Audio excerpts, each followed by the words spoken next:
कहानी शुरू होती है यमुना के तट से। यमुना के तट पर बसा एक धनपुर नाम का गांव, जहां एक पाठशाला है जिसके प्रधानाचार्य है मनोहर लाल, जिन्हें सब गुरुजी कहते हैं। और उसी पाठशाला में पढ़ता है गुरुजी का बेटा सूरज, जिसका ध्यान पढ़ाई लिखाई में बहुत कम और खेलकूद में कहीं अधिक था। और उसी कक्षा में पढ़ता है रमेश बाकी बच्चों से पढ़ने में कहीं गुना अधिक तेज है, परंतु हर पिता की भांति मनोहर लाल यानी गुरुजी का यह सपना था कि उनका बेटा ही कक्षा में सबसे आगे रहे। इस बार की परीक्षा में 2 महीने बचे थे, तो इन 2 महीनों में मनोहर लाल अपने बेटे को अधिक शिक्षा देते हैं, अतिरिक्त विषयों का ज्ञान देते हैं। परंतु हर बार की तरह इस बार भी परीक्षा फल जब घोषित होता है तो रमेश सबसे अधिक नंबरों से उत्तीर्ण होता है।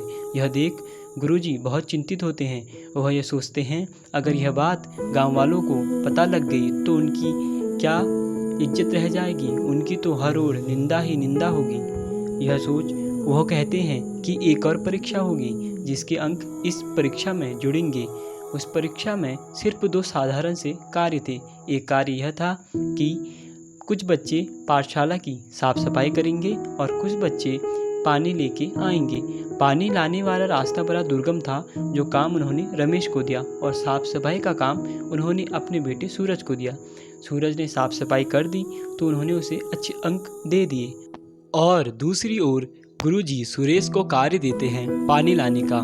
पानी लाने का कार्य बड़ा कठिन था, क्योंकि पानी लाने का जो रास्ता था वो बड़ा दुर्गम था। वो बड़े बड़े गधेरों नालों से निकल के जाना पड़ता था। तो सुरेश जाता है और पानी की भरी बाल्टी जब गुरुजी के सामने रखता है तो रास्ता दुर्गम होने के कारण पानी आधी से अधिक गिर जाता है और बाल्टी में कुछ थोड़ा पानी ही रहता है।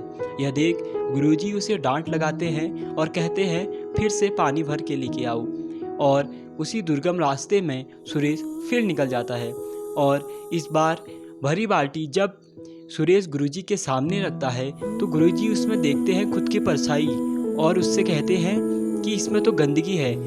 गुरुजी को उनकी महत्वाकांक्षा इतनी अंधी कर देती है कि उन्हें अपनी परछाई और गंदगी में फ़र्क समझ नहीं आता, और वह सुरेश को कम अंक देकर उत्तीर्ण करते हैं। देखिए, ये कहानी हम सभी की है। हम सभी के साथ यह घटना होती रहती है। आप चाहे किसी के लिए कितना अच्छा कर लें, आप कितना अच्छा कार्य करें, लोग उसमें कमियां, लोग उसमें खामियां निकालेंगे ही निकालेंगे।